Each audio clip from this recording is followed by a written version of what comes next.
तभी तक आपत्तियां दुर्बल एवं तुच्छ होकर दूर ही रहती हैं जब तक कि मोह को फैलने का अवसर नहीं दिया जाता। इसके बाद श्री वशिष्ठ जी ने कहा, महाबाहु राजकुमार, तुम बड़े शूरवीर हो। तुमने उन विषय रूपी शत्रुओं पर भी विजय पा ली है जो दुख की परंपरा के उत्पादक तथा बड़ी कठिनाई से नष्ट होने वाले हैं।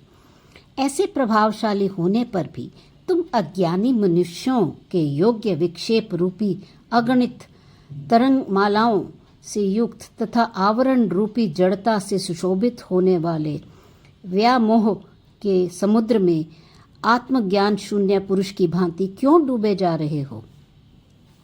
श्री विश्वामित्र जी ने कहा, राजकुमार, हिलते हुए नील कमलों के समूह की भांति जो तुम्हारे नेत्र चंचल हो रहे हैं, इसमें तुम्हारे चित्त की व्याग्रता ही कारण है। इस व्यग्रता जनित नेत्रों की चंचलता को त्याग कर बताओ, क्यों मोहित हो रहे हो? तुम्हारे इस मोह अथवा भ्रम का क्या कारण है? निष्पाप श्री राम, तुम्हारे मन में जो अभिलाषा हो उसे शीघ्र बताओ। तुम्हें वह सब मनोरथ प्राप्त होगा जिससे मानसिक व्यथाएं फिर तुम्हें कोई कष्ट नहीं पहुंचाएंगी। उत्तम बुद्धि वाले विश्वामित्र जी का यह वचन, जिसके भीतर अपनी अभिलाषा के अनुरूप अर्थ का प्रकाश निहित था, सुनकर रघुकुल केतु श्री राम ने खेत त्याग दिया। श्री वाल्मीकि जी कहते हैं, भरद्वाज, मुनीश्वर विश्वामित्र के इस प्रकार पूछने पर श्री रामचंद्र जी ने धैर्य धारण करके परिपूर्ण अर्थ के गौरव से दबी हुई सी मंद मंद मनोहर वाणी में कहा। श्री राम बोले, मुनीश्वर, मैं अपने पिता के इस महल में उत्पन्न हुआ, क्रमशः बढ़ा और फिर मैंने विद्या भी प्राप्त की। तत्पश्चात सदाचार के पालन में तत्पर रहकर तीर्थ यात्रा के उद्देश्य से समुद्रों द्वारा घिरी हुई सारी धन पृथ्वी पर भ्रमण किया। इतने समय में मेरे मन में जो विचार उत्पन्न हुआ वह इस संसार विषयक आस्था को उठा देने वाला है।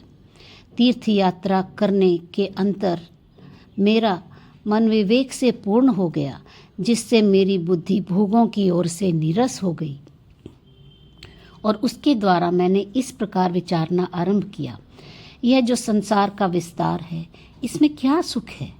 चर और अचर प्राणियों की चेष्टाओं के विषय तथा केवल वैभव काल में ही रहने वाले ये जितने भोग के साधन भूत पदार्थ हैं, सबके सब अस्थिर, आपत्तियों के स्वामी तथा पाप स्वरूप हैं। जैसे मरीचिका में जल न होने पर भी भ्रम से उसे जल समझकर उसके द्वारा मोहित हुए वृग वन में बड़ी दूर तक खिंचे चले जाते हैं, उसी प्रकार मूढ़ बुद्धि हुए लोग संसार के पदार्थों में सुख न होने पर भी उनमें सुख मानते हैं और उसी के लोभ से आकृष्ट होकर इधर उधर भटकते रहते हैं। यद्यपि यहाँ लोग किसी के द्वारा बेचे नहीं गए हैं, तथापि बिके हुए के समान परवश हो गए हैं। इस बात को जानते हुए भी कि यह सब कुछ माया का खेल है, हम सब लोग मूढ़ बने बैठे हैं। इस माया से मुक्त होने का प्रयत्न नहीं करते। यह कितने खेद की बात है। संसार के इस प्रपंच में जो अत्यंत दुर्भाग्यपूर्ण भोग दिखाई देते हैं, ये क्या है? इस पर विचार करना चाहिए।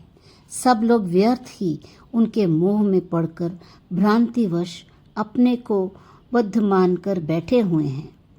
जैसे वन में किसी गड्ढे में के भीतर गिरे हुए मूढ़ मृग दीर्घ काल के पश्चात यह जान पाते हैं कि हम गड्ढे में पड़े हैं, उसी प्रकार लोगों ने बहुत समय के बाद यह जाना है कि हम मूढ़ जिस व्यर्थ ही मोह में पड़े हैं, मुझे राज्य से क्या लेना है और भोगों से भी क्या प्रयोजन है।